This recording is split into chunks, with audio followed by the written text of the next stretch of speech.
Peter Obi is a very, very formidable politician now. He has very, very... What makes him formidable? It's because, I was going there, it's because of the passionate followers that he has. It's because of the reach. Can we say he's the Buhari of the southeast of sorts?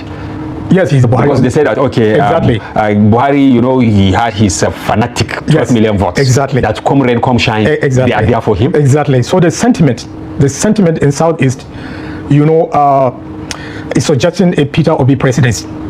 Don't forget, Peter Obi won Lagos in 2023. I think he won Benue. With Tinubu on the ballot. With Tinubu on the ballot. He defeated the Lagosian, the ex-governor of Lagos, called Bola Tinubu. And you know what he scored in Plateau and in Benue. So Peter Obi has basically, you know, inherited that Zikist political followership. And I tell you that even in the north now, a lot of people, especially young people, especially educated people, are saying that it's time for a southeastern president. See, take your time, listen to this video to the end. You see, the Northerners suddenly realized that Peter Obi is the Messiah. He's the one God sent to rescue this country. I'll put it that way. I said this the other day, that Peter Obi is the Messiah. Everybody knows. All these APC, they were criticizing me, saying Peter Obi is your Messiah, not our Messiah. See, if Peter Obi becomes the next president, you have every reasons to go to church and do Thanksgiving. For in fact, one more Thanksgiving. Every church in Nigeria will do Thanksgiving. Right? If Peter Obi becomes the president of this country, because it's going to benefit you. Do you understand now? The Northerners are now sourcing, are now hunting for Peter Obi. You listen to this video, just listen to this video to the end. You see what they say. I feel you will be listening to them now. So Northerners are in search of Peter Obi. Do you understand? So they even want him now. They want Peter Obi to be the president more than the way they want the Northerners to be. Yeah. So I know some people will still disagree. Some people will surely have their own my opinion, but let me allow you to watch this video, listen to this video to the end. But please don't forget to share, like, comment, and subscribe to this YouTube channel and be your guy. Run out for me now. Seen those formidable politicians and technocrats, you know, and other, you know, top notches, you know, from the north at the Continental Hotel in Abuja this evening will tell you that the consultative group is well grounded, is oiled and well funded, and therefore, like I said, is going to play a very, very prominent role going forward in spelling out. The pictures there, not to course, you see Atiku at the moment I was hearing this and Kashim Imam, very well, Kumalia, yes, and look at Peter Obi, yes, exchanging places. Exactly. But something unique, Najaku, yes, about this gathering is even in the schedule of programs, they said, okay, goodwill messages from southeast, from southwest, from south. But we saw Peter Obi, for instance, you know, receiving a lot of applause from the gathering. Can you interpret that for us? Yes, the interpretation is that the consultative group is very, very serious. It has a very good reach and is taken serious by all of those people you saw gathering there. And the fact that Peter Obi made it to that gathering is remarkable. And you don't forget, since the demise of Nnamdi Azikiwe, Peter Obi is the most formidable presidential candidate to have come out from the southeast. Since Azikiwe? Since Azikiwe. What about Alex Ekweme and... Alex Ekweme, was he really a presidential candidate? He didn't get a ticket, did he? He didn't get a ticket. He lost the ticket to Obasanjo. And earlier on, I think he had also lost it to Obasanjo. Alex Ekweme was in the forefront in the formation of PDP. But unfortunately, during the short transition program of General Abdulsalami Abubakar, Alex Ekweme and the founders of PDP were upstage. And they removed, Olusegun Obasanjo from the prison and gave him the ticket, because they zonalized the presidency to the southwest. You remember that his other opponent on APP platform was also Olufalai. But I tell you again, Peter Obi is a very, very formidable politician now. He has what makes him formidable? It's because, I was going there, it's because of the passionate followers that he has. It's because of the reach. Can we say he's the Buhari of the southeast of sorts? Yes, he's a Buhari. Because they said that, okay, exactly. Buhari, you know, he had his fanatic 12 million votes. Exactly. That come rain, come shine, exactly, they are there for him. Exactly. So the sentiment in Southeast, you know, is suggesting a Peter Obi presidency. Don't forget, Peter Obi won Lagos in 2023. I think he won Benue. With Tinubu on the ballot. With Tinubu on the ballot. He defeated the Lagosian, the ex-governor of Lagos, called Bola Tinubu. And you know what he scored in Plateau and in Benue. So Peter Obi has basically, you know, inherited that Zikist political followership. And I tell you that even in the north now, a lot of people, especially young people, especially educated people, are saying that it's time for a southeastern president. and they see hope and promise in Peter Obi.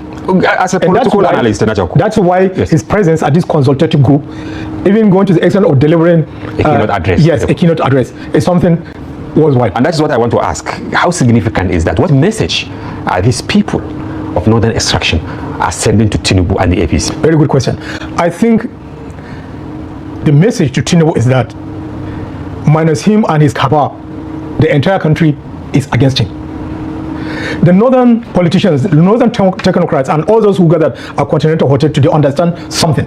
Even though Peter Obi, like the politician he is, he said the North can change Nigeria. And that's why the endorsement? You know, last week it was actually, contrary of endorsement by, is it the Northwest, is it the whole of the National Assembly? We saw endorsement upon endorsement. I will make this point, then come to those endorsements. Okay. So I'm saying that the message at the consultative group is that the North and the Southeast are about to have another handshake across the Niger. Yes, and if you remember, decades ago, there was, there were alliances. In fact, fusion, if you like, between the Southeast and the North, whether it was during Tafawa Balewa or it was during Shehu Shagari.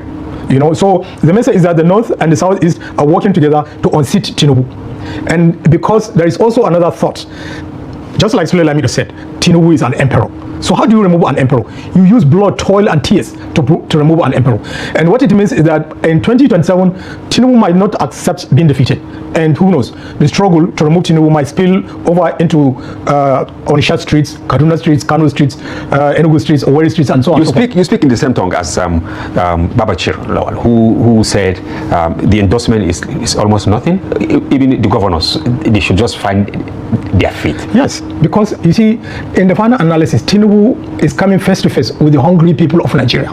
There are 75% of Nigerians who are in the rural areas who are in abject poverty. And there are about 130 million Nigerians, as we talk, who have collapsed, who have fallen into poverty. These are the people that Tinubu is going to confront in 2027. Not people defected, not people defecting to APC because maybe EFCC has crumbled some piece of paper before them, or has telephoned them, or because somebody has promised them a ticket, or even outright winning of election, or because of their belly. Those are not the people who are going to deliver votes to Tinubu in 2027. It's the people that Tinubu has neglected. The over 100 million Nigerians who have descended into abject poverty, none of whom can claim gutter as his own, as his belonging. These are the people who are going to vote. And these are the people who are catching hell because of Tinubu's excruciating and cruel economy. You no longer serve as member of the APC, Nacho. I'm still a current member of the APC, but that doesn't shut me up, because like Malam Nasir El-Rufai said, APC left him. APC has also left me long ago. You see, every political party has an ideologue. Even Bola Tinubu now has abandoned the party, so to speak. He's going after personalities because he thinks that personalities can make Omar, his political ambition. Yes. And this seamlessly takes us to Kebbi State before we will open the line so that our viewers will ask you questions on some of these things we've discussed. Senator Alero, Abdullahi, and Maidoki, they have all moved to APC. The party you just said has abandoned you. So where is the departure?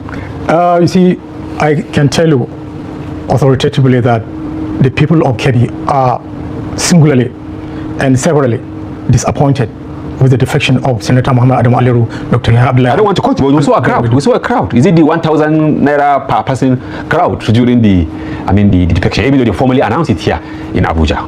I am not sure the crowd right now is with these three senators. It's unprecedented, and it's a very, very big scandal. 3 serving senators voted just less than 2 years ago on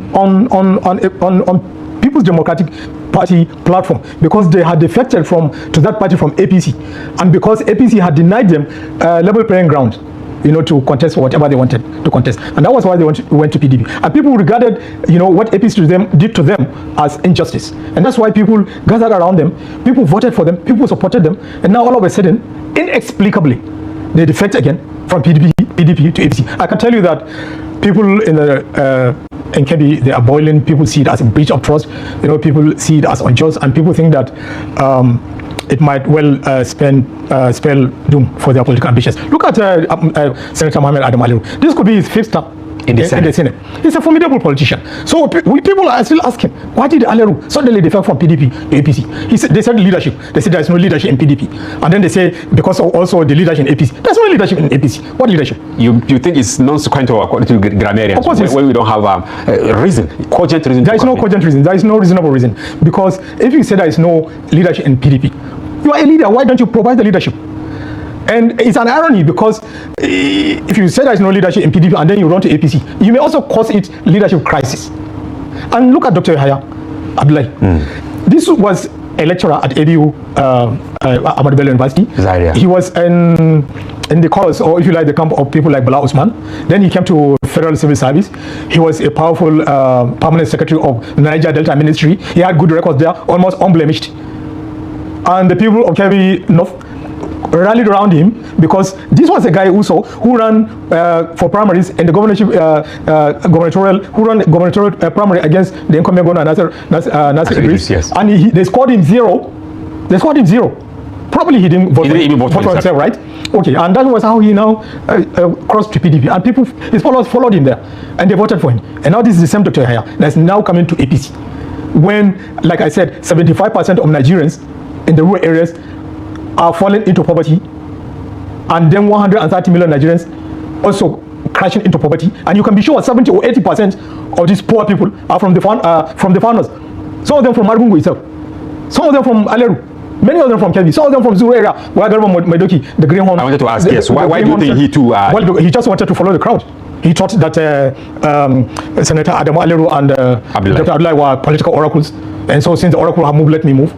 And you saw how this guy, Akpabio, the Senate president, embarrassed him. You know, he said that since he told Garba Maidoki, Senator Garba Maidoki, that since he defected, he had kept quiet. Then he said APC, and then Senator Garba, right inside the Senate chamber, and then Senator Garba Maidoki said power. Whether it's power, he said, oh, power. Akpabio ridiculed him to say that Garba Maidoki was saying power, not power. That Garba Maidoki then couldn't speak, and then couldn't pronounce speak. Akpabio, what can Akpabio speak English? What does Akpabio know? Now, beyond this, because we are actually trying to unravel, we even did a story. We spoke with some of the senators that defected, and we spoke with insiders and all that. Different reasons have been given, including maybe promise for automatic ticket. They say, is it contract? Is it that they will be off the hook of the anti-graft agencies? Because we've never seen this. Of course, we've been seeing defections in Nigeria, but this is unprecedented. 2 years into a tenure, people in their own right defecting to a ruling party. Are you privy to something that we don't really know as to why? Or is it just the crave to come back to the National Assembly? I'm privy. Some of the reasons you gave were some of the reasons for which some of these senators... But are they not rich? I don't know if we're talking about it. Yes, they are rich. But I was told also in good authority by a top politician that one of the senators who defected told him that, look, I'm off. I'm going to APC because I've been threatened, because I've been told that EFCC is going to collect all of my belongings, and I just cannot allow that to happen, considering the sweat. So when he joins APC, he says, "I forgive." Yes. It's the sanctuary now. After all, this guy has said it. Adams Oshomole during the 2019, you know, forgiven. Yes, that once you go to APC, all of your sins are forgiven. So part of the reasons truly was that there were reasons to believe that some of these senators, you know, their cases, their petitions with the FCC will be dusted up, and they will be, they will go for trial at the courts. But I also, let me say this, I read this report you said, which Daily Trust Niswa made, and one of the persons who was interviewed was Kawu Sumaila. Yes. And Kawu Sumaila, you know, used to be one of the young talks, if you like, of northern politics, particularly his senatorial district, you know, Kano South. You know, but the reason he gave for defecting, Kawu Sumaila, I'm sorry, he's so disappointed. He said that Tinubu promised him whether it's 96 billion naira. Well, I actually interviewed him. What he said was during his campaign, he told his people that he's going to fight for the reactivation of Tiga Dam and other dams in Kano. And since he came to the National Assembly, that was what he kept doing. And then he got approval even before he defected. So there is actually, the apples apart, his defection and the approval of the 96 billion naira contract for the reactivation. So which one came first? The contracts. How do you know? What he told me. He told you, why he didn't tell you the truth. His defection is tied to that approval. And look, where we got this, where we photocopied this democracy from. You don't defect to ruling party simply because it has approved irrigation, whatever, for. But you can lobby to get, even in the US, we have this pork barrel, right? You use your position, you influence projects to your constituency. Yes, but as we are sitting down, I'm telling you that Senator Chuck Schumer of New York has not gone to Republican Party because President Donald Trump is doing something in his district, or because he threatened him or whatever. Senator Chris Murphy, who I saw, by the way, in a video clip, at the top of his act, haranguing, scolding Christine Noem, the former governor of South Dakota and the current Homeland Secretary, of US. Chris Murphy is a top-notch Democratic senator. He was doing his job of oversight, serious oversight. The same with Jasmine Crockett. So you are trying actually to establish, a parallel between what is happening in other climes and what is happening between the original democracy maybe and the photocopy democracy. All of these three guys, I said, Senator Chuck Schumer, Chris Murphy, and House of Congresswoman Jasmine, they didn't cross over to Republican Party because of pressure from this guy, Donald Trump. And Donald Trump is one of the most vindictive American politicians or presidents ever. But they're still staying put in their party. You have to stay put in your party to rebuild it. That's what democracy is about. We delve into the conversation. Here are some major stories in the polity. Former Vice President and 2023 People's Democratic Party presidential candidate Atiku Abubakar, his counterpart in the Labour Party Peter Obi, and other prominent politicians like Rotimi Amechi, Kashim Ibrahim Imam, Yusuf Datti Baba Ahmed, Adolphus Wabara, and Babashir Lawal were among the hundreds of people who attended a pro-Arewa meeting organized by the National Political Consultative Group in Abuja on Sunday. There are suggestions that a prominent general from the north has a hand in the activities of the group, but we are still trying to find out the level of his involvement. While the exact purpose and scope of the group remains unclear, it is believed to be a coalition platform being explored by northern political stakeholders in preparation for the 2027 presidential election. The meeting has drawn several prominent political figures, party leaders, and elder statesmen amid growing discussions of a possible grand coalition among opposition parties to take over power from the APC. Our correspondents report that the meeting at the Abuja Continental Hotel was briefly disrupted following a disagreement over representation from Jigawa State. Tensions rose when the former Secretary to the Government of the Federation, Babashir Lawal, announced a delegate to speak for the state. But in protest, several Jigawa delegates stormed the stage, blocking the individual from speaking and insisting they would not be represented by those named. Calm was, however, restored after some meetings with appeals, as Mustafa Lamido, son of the former Jigawa State Governor Lamido, along with another delegate, was chosen to speak on behalf of the state. We have some clips from there. I always say the North can change the dream. The greatest assets of this country is the North. You can make more money, I say every day, you can make more money from oil, from farm, agriculture, than you make from money. And I'm trying to do it in every day. If the entire country produces less than 6 million tons of rice, that is less than 10% of what Bangladesh produces. Bangladesh is a country that lives on 148,600 square kilometers of land. That is the size of 2 northern states. Niger has 76.3 and Burma has 70.8. That was Peter Obi in the mix of northern technocrats and politicians. Closely related to this, his division has crept into the African Democratic Congress, ADC, following reports of its adoption by former Vice President Atiku Abubakar and the 2023 presidential candidate of the Labour Party, Peter Obi, as a platform to challenge President Bola Tinubu in 2027. Amid the unfolding drama, a national daily reported that the party quietly amended its constitution to grant equal rights and privileges to incoming members, a move impregnated by insiders as a strategic step to accommodate high-profile defectors ahead of the coalition. However, the move sparked resistance among some state officials who vowed not to relinquish their positions to new entrants. While a few expressed openness to leadership changes in the spirit of unity, others insisted they would not step aside for the new power blocks. And coming closer home in the Federal Capital Territory, the minister, Inwese Wike, has said that he has pulled out of all previous agreements reached to resolve the lingering crisis in the People's Democratic Party, vowing to fight until justice is attained. The FCT minister alleged that Governor Sheyi Makinde of Oyo State is the architect of the party's present problems, alleging that non-adherence to agreements reached remains the bane of the party. In a statement on Sunday titled PDP Crisis, My Position, which he personally signed, The minister insisted that solutions reached that Senator Samuel Anyau remain the National Secretary of the PDP in tandem with the Supreme Court judgment. All legal matters relating to Rivers State must be withdrawn by the National Legal Advisor. The suit on the state of emergency be withdrawn forthwith, and that nobody should deviate from the agreement so reached must be respected by all the parties involved. And viewers, you will also have the opportunity to call midway into the program and share your thoughts on the talking points of the conversation. Once again, welcome to Sunday Politics. Abunojaku, welcome once again. Thank you.